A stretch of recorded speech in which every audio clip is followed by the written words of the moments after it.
I literally just said to my co-host, let's go if you're really ready. Not knowing if she's actually ready or if I'm just goofing off as like a radio DJ playing the hits. Sunday, Sunday, Sunday. Fun day, fun day, fun day. Sunday, Sunday. At the raceway. Sunday, Sunday, Sunday. Oh my gosh. Crack open a cold box of wine or pour something cold on ice because it's the Binge-Watchers podcast.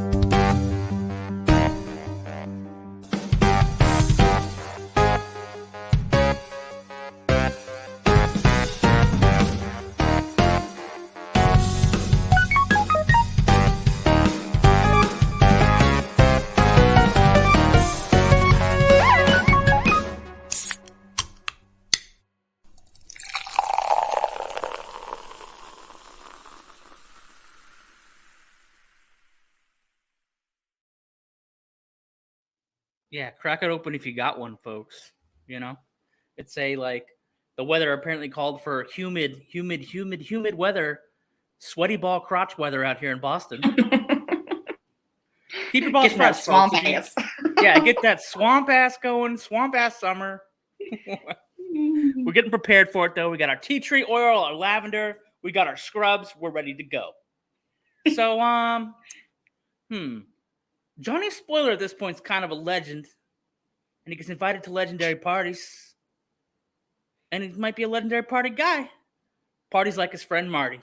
However, party responsibly, of course. I can't make judgment. We'll cast no stones. You know what I was thinking, though? I can't tell you that AG1 is a hangover cure. I can't say it's not a hangover cure. Take it in the morning, and it jumpstarts me. And was I at a party the other night? Maybe. Did I meet a famous figure skater that I didn't even know was out here? Did she run her hands through my hair at a bar or making jokes with the boys? Maybe. How do you get it so soft? That's a secret. I ain't saying. That'll be on another episode. How do you get your hair so soft? Take care of your hair, guys. The girls will love it. That's it. I'm keeping it. That's the end of that. But however, AG1 actually is one of our real sponsors. And, the sponsors keep the lights on, guys. So if you want to try it, they're giving away some freebies at athleticgreens.com/spoiler. And again, I can only make recommendations for your health. I can't tell you how to be healthy or not. And I can't tell you how to cure swamp ass like you heard a minute ago. I can only tell you the things that work for Johnny Spoiler. And I'm joined by Jordan Savage, who can review a movie without having seen it. That's how savage she is. And she's rocking a classic Binge-Watchers t-shirt, which is still available on TeePublic. But lately, I feel like TeePublic's doing this kind of wrong. I might be looking for shopping around for a new promo thing or whatever. Because I saw that one of our killer designs from Spring Break Killers was ripped off and put on like a Russian or Chinese website. They're like best-selling t-shirt. You know what I mean? And I'm like, hey, TeePublic, you want to ask them to pull that down? TeePublic's like, yeah, you could maybe send them an email. I'm like, oh, thanks. Really supportive of your podcasters there. I guess that's how you know you really made it, is when you get your stuff is getting stolen. Yeah, you're getting pirated. Copyright. Yeah. For all we know, actually, there are other people. We did the Binge Watchers podcast first, right? So I equate it to the Ghostbusters story. So there's the animators don't have copyright laws where the Ghostbusters people hired to make the Ghostbusters cartoon. So they had another cartoon come out, right? It's Ghostbusters came out and then they're like, oh man, but that's not the official cartoon. So then they're like, that's why they called it the real Ghostbusters, right? Oh my goodness. So this is this is the real Binge Watchers podcast, the original and the best. But there is a ripoff in Germany and there's a ripoff in India and there's a couple, maybe there's other other riffraffs running around, but it's you're right. That's where we are. That's the level we're on, is we're crushing it. And they're like, let's just see if they can pretend that we're their show or whatever, right? Yeah. They say copying is the biggest form of flattery. So it truly is. They're BitTorrenting the shit out of us. And I only spoil the movies I love, folks. So actually, if they're paying attention to the episodes, they might actually clue into movies that I actually like, right? If I throw in a spoiler, then it might line up. I was thinking about that when I was writing these notes. Yeah, we make notes for the episode. Don't call us writers because all the writers are on strike. We're not writing shit. These ideas are falling out of the sky. All right. Home on the range. I almost said home on the range. Home video headlines. What's the latest and greatest in the world of TV and movies? Well, I just said it. Everybody's on strike. Let's see. No, Disney won't release the completed Alien vs. Predator anime. There's like 10 to 13 episodes that Fox made right before Fox was acquired by Disney. And the creator was like in a major article. I think, Jordan, you were telling me you saw the article too. I did. But they're not going to pop off and put it out there. And I'm just like, man. And in contrast to that, like all the big streamers are like killing their catalogs and movies that have been on their channels before they were streamers are suddenly on like hundreds of TV shows and movies, like hundreds at this point. And I get it. Like, so their server costs must be out of control, like hundreds of thousands of dollars or maybe millions of dollars on like internet space to store the digital files. But it's like, what's going to happen? Are we going to have a dynamic like physical media market to come back and like save all these TV shows and movies, or are they just literally going to blink out of existence? That's crazy. Makes me sad to think about it, but yeah, like this sequel miniseries to Willow, and they had a really funny behind the scenes documentary that had Christian Slater in it. He plays like a bit part on the show, but in the documentary he alludes to the fact that like Willow 2 is because of him and not because of Willow. You know what I mean? Not because of Warwick Davis, and it's really like it's like a mockumentary kind of behind the scenes, right?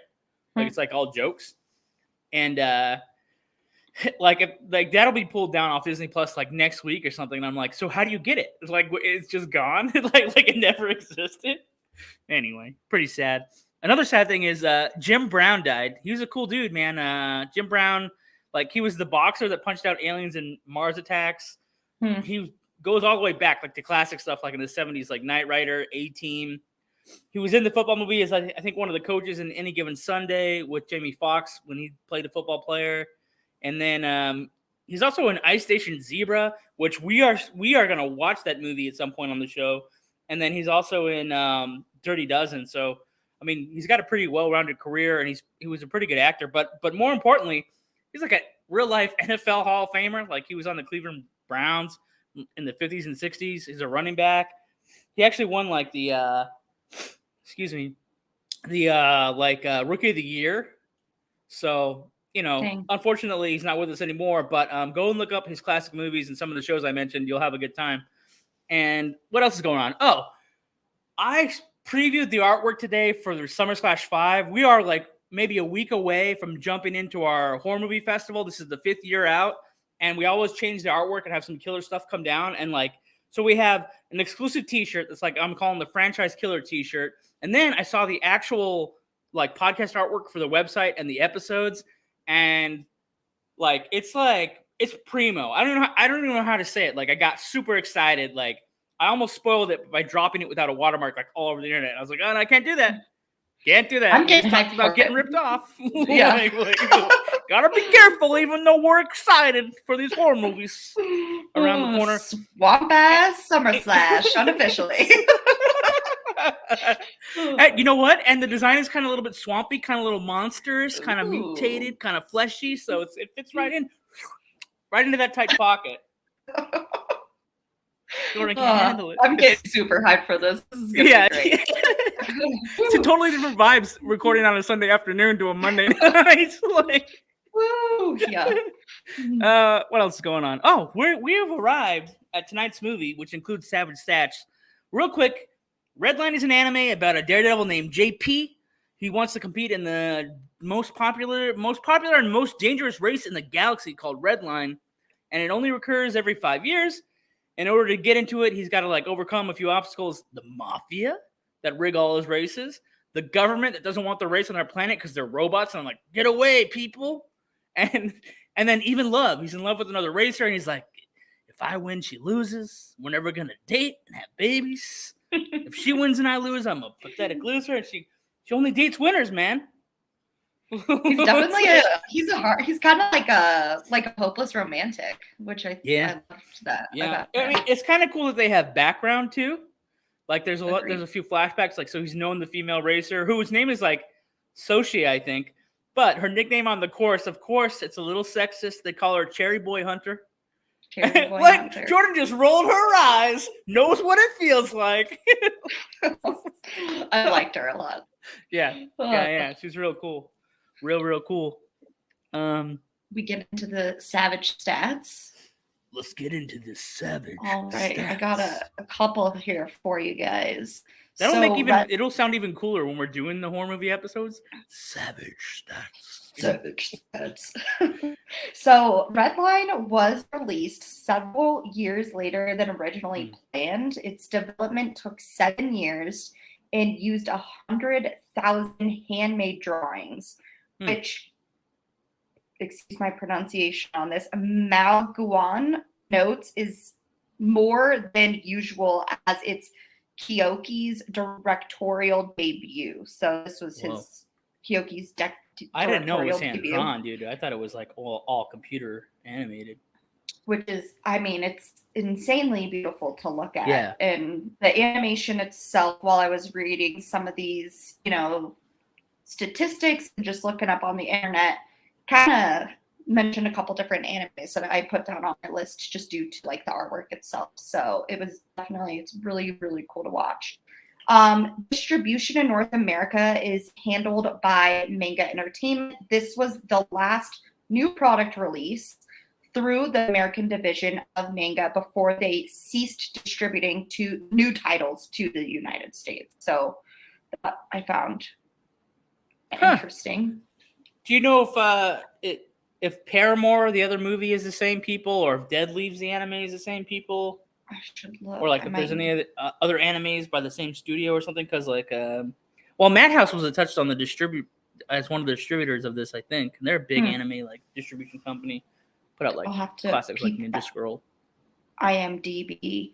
And then I feel like this is definitely a dangerous detail kind of fact, because I always thought it was interesting when we bring up box office stuff, but Redline was unsuccessful at the box office. It saw greater success following its home release and critical reviews, and it is now considered a cult film. Of course, it was supposed to release in like 2009, but then it ended up doing obviously like massive tours and film festivals all over the year. Home video is kind of like anime's bread and butter. Like for an anime to hit, like it would have to be passed around as a tape back in the day, or like people find it online. Unfortunately, probably the box office would be higher if it wasn't ripped off so much. Like people rip copies and share anime. You know what I mean? So it's like if it wasn't such a cult thing, like cult classics, and kind of like a midnight movie thing, then maybe bigger box office. But yeah,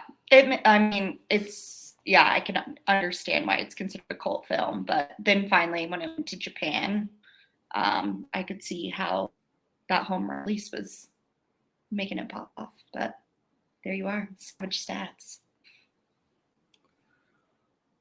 Whoa. We're about to jump into the favorite bits. I just want to say, like, for me, it hits all the bases in anime. It's got bright colors.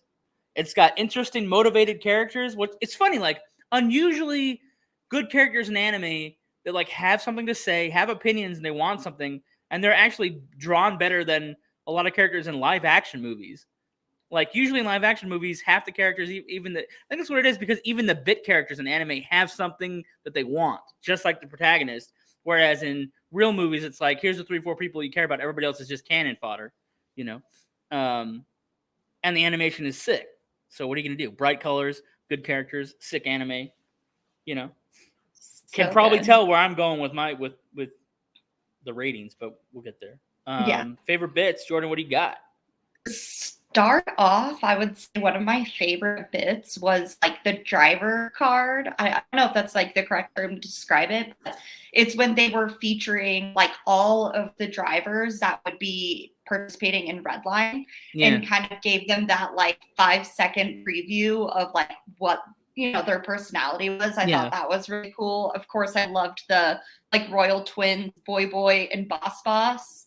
And they are like later referenced as cosplaying rejects from a porno. I thought this movie had like some comedy in it, and it was kind of funny that. Then there's two girls that are like cosplay / sugar baby / cam girl racers. They're like totally cute, they've got hearts on their cheeks and pink and blue, and they're really sassy. And there's bounty hunters. Like their video clip is just them murdering one of the guys they're chasing down or whatever. Yeah, I thought that was like probably one of my favorite initial bits. I liked how, and we've said this with the past couple episodes in the movies that we've been watching, is like it goes straight into action and it does also character development, and you don't really need to have like a ton of it to be able to enjoy who the characters are right away. I of course loved the flashbacks because it's putting a little bit more context into like the story, of course, as it's happening. Like what's his name? JP's partner, his name's Frisbee. He's this like alien Oh yeah, that's like the promoter. mechanic. Yeah. And so you find out like the reason why he is like, you find out the reason why JP and Frisbee are the way that they are, and so I'll give a little background. I'll drop a spoiler. So there's like a scam they're running with JP, who's like the main character, but he has to lose every race. Like so basically he's such a good racer that he should be the champion at least 3 or 4 times, but because he's kind of an indentured servant to the Kingpin, who used to be, when he's a kid, it used to be his favorite racer, but then he gets hooked up, like you said, with this guy Frisbee, and he has to lose every race. And then like they have a really good mechanic who kind of looks like a grasshopper, and they build him these amazing cars. And then like even the dirty money that he gets is kind of blown because he has to then rebuild the damaged cars, right? That he loses. Well, to throw, and the to kind throw, of cool throw thing. races. Kind of cool thing is that he gets to continue to race, and that's like why Frisbee did it in the first place, was he like got hooked up with the mafia so that he could get the money to help JP continue to race. Yeah. And so I'm like, it's just has this like low key like heartfelt story, in the like underlying in the massive action. I also thought the restaurant scene was super cool. Oasis, like as all of the racers gathering. Is the biggest spoiler. JP wins, folks. That's your spoiler alert. He's gonna win for once in his life. Yeah. Whether he survives, different question. Won't spoil that. They do say that his hair is what helped him get over the finish line. Yeah. So I thought that was kind of cool. Technically, him and the woman of his dreams are flying through the air because the car exploded. So we don't actually know if they survive, to be honest. This is true. I didn't think about that. Yeah. I mean, it ends with them, one last kiss. Who knows? I mean, somebody will have to catch him with a pretty strong net that doesn't shatter them in pieces because of the inertia of being thrown out of the vehicle. Anyway, we won't go off on the science of anime. Any more bits, or should I just drop mine? No, get into your bits. Is it my turn? Okay, thanks.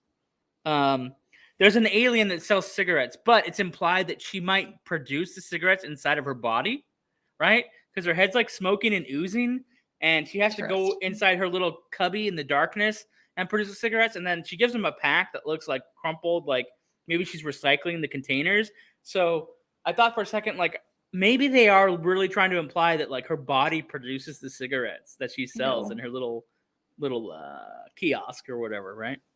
So I thought that was amazing. The little cigarette alien lady, and then the grasshopper mechanic who I mentioned a second ago when Jordan was telling her story is like builds the special cars for JP, and then actually at one point rescues Frisbee from the Kingpin. And that shootout is badass. Like he busts through the window in his little truck or whatever, and like he got his little like superistic future shotgun, and he like saves Frisbee's life from, because Frisbee's like, no, we're not doing it this time. My man JP's gonna win. And then they're like, sorry to do this to you, Frisbee. You know what I mean? The other gangsters come out, they're gonna beat him to death, and then like the grasshopper dude, I didn't remember the grasshopper dude's name, but he's like Old Man Moby. Yeah. What is it? It's Old Man Moby, I'm pretty sure. Oh, Old Man Moby. Yeah. There you go. So those are my 2 favorite parts. You think it'd be the action, the racing, the kissing? Those scenes stood out. There was a line actually that Sochi says, that Cherry Boy Hunter says after she wins the yellow line race or whatever. But it's like, that's why I do have a little notebook. I swear it's real. I'll show it to Jordan. I have a movie notebook. I'm supposed to catch the dialogue clips, and like, so I can tell them during the bits, but this time I was just kind of like watching it on my phone, trying to get some stuff done last minute because we're dropping this episode early because, again, off to London, but we didn't want to skip the content calendar, so we're trying to jam this in on a Sunday. Different vibes, totally different vibes from a Monday night. Like spoiler, working overtime. Oh, God. That's me fanning out my zebra shirt. Yeah. Let's see. Oh, so we're at the ratings. So we say binge now, binge later, binge never. If you never heard our show, this is what it means. Binge now. Forget everything else you want to watch. Your true crime documentary shows. Your Dead Over the Hill or whatever Jordan keeps telling me to watch. And move it to the top of your playlist. Later means get around to it eventually, but you can still go watch Back to the Future 3 and also the documentary about freaking... wow. His name's... I can't believe it's like my favorite boy. Michael J. Fox. There's a documentary about his Parkinson's that just came out on Apple. So later just means get around to it, but it's still good enough to watch. Binge never means you're going to waste time. You can't get it back. Don't do it. Okay? So that's where we're at. But Jordan can start off the ratings. Binge now, for sure. This Sweet. was my favorite one that we watched all month. They all hit really high for me, but this was pretty cool. This was a good one, for sure. Yeah, also, binge now for me as well. Okay. Secret about Jonah's spoiler for the listeners that really care. Jordan, you can cover your ears or you can hear it. I don't know what to say. It's covering her ears, kind of. My nipples are always half hard. Used to have the left one pierced. They're not pierced now. They're just big. It's natural. I don't know. However, it's a binge now. They're hard, okay? Like, it's an action movie with lots of racing, lots of anime cool shit. You feel like you're in the car with the racers.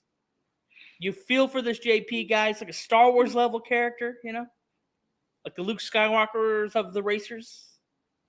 And also, not gonna lie, Cherry Boy Hunter is the perfect princess. But also has an attitude. So she's cool as hell, yeah. It's a total binge now. And actually, it's a good finale for Anime Month, celebrating anime. And like Legend of Limnier, we did last week, is like a classic. I love it, but it's like this could nudge it out. But it's I've been holding off. Somebody recommended this to me like a couple years ago, and I've been holding off for the right time. This was the right time. So we just jammed through Redline. Jordan, you can unplug your ears now. And fan service. This is killer. This is kind of inspired by Jordan. This is, send us a video of what's your scary favorite movie, okay? What's your favorite scary movie? We're going to do like probably one of the biggest prizes we've ever done. The winner will get to join us for our podcast and talk about scary movies. And then we're going to send you a massive horror movie bundle plus a Visa gift card. We want 30-second to 1-minute videos or voicemails that will turn into videos. If you're too shy to be on video, just send us a voicemail, and then we'll turn it into a cartoon video anyway. We're going to drop them on our socials, and then some of them will be the favorite ones we find. We'll, like, if we like the movies you're suggesting, we'll play them on the episodes. I'd like to get 10 to 15, 20, 50, whatever. And then we'll have, like, you know, one winner. I'm a softie, so if we get a couple videos that we really like, I'll probably give you prizes anyway. Don't tell anyone. But, you know, that's how it goes. Staff picks. Each of the hosts can recommend something they've enjoyed recently, besides the movie of the week. Anything, Jordan? I'm still raving about Horror in the High Desert is what it is, and I'll spoil it this week. It's a pseudo documentary. Who were you texting about it? So, like somebody on the movie, or just a friend, or like she sent me this screenshot? It was just someone from high school. Yeah. So, shout out to Justin for watching what I recommended. I really appreciate it. He said it was super scary. I had a couple friends give me some feedback on it. Yeah. It is. I wanted to give a. Has he heard the podcast?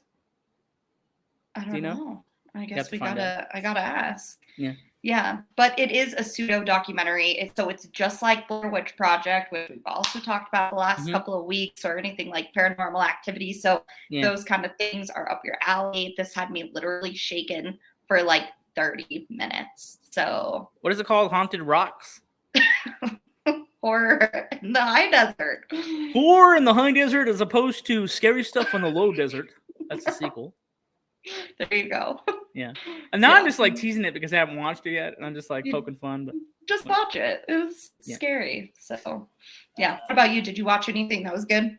Again, I got to be like, I forgot to write down what I watched. Because I know I've seen things between the last time we spoke and today.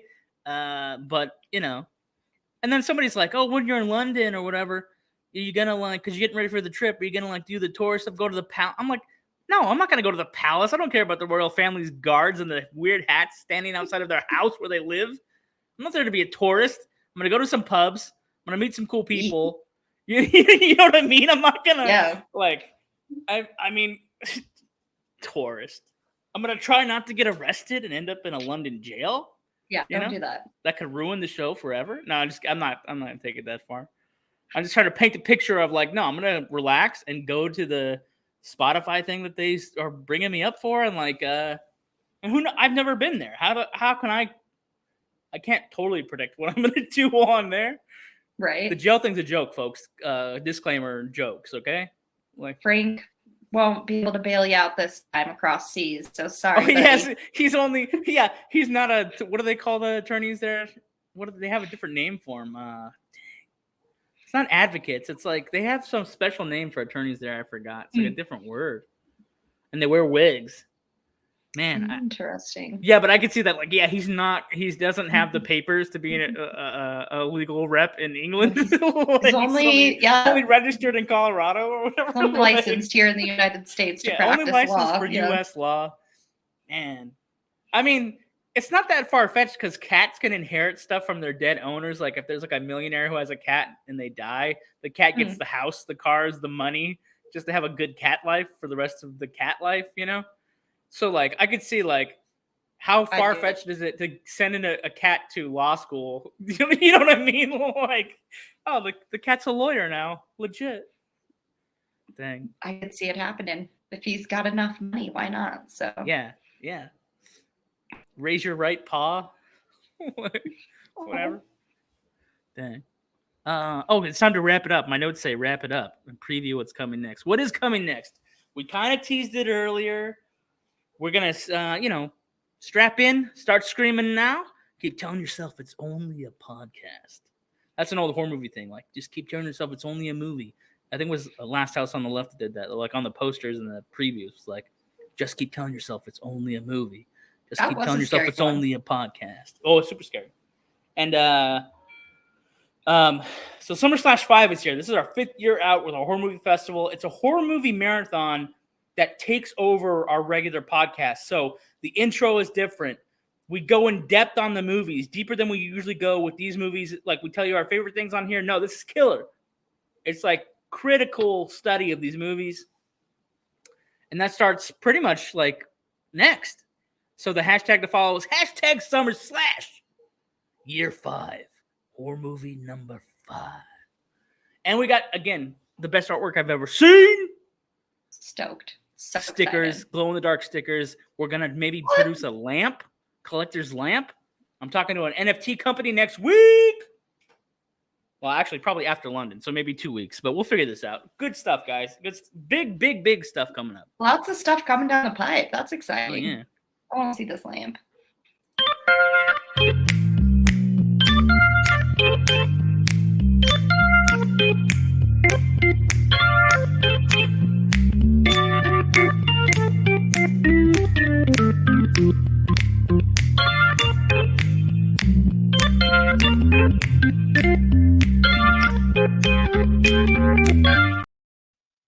Don't tell anyone. I'm also going to try to make a movie this year. If I'm not too big for my boots. But TBD. TBD? Is that what they say? I'm going to TCB on my TBD. I'll be back. I'm going to take care of business on that to be determined. No, I don't know. Has anybody ever said that combination?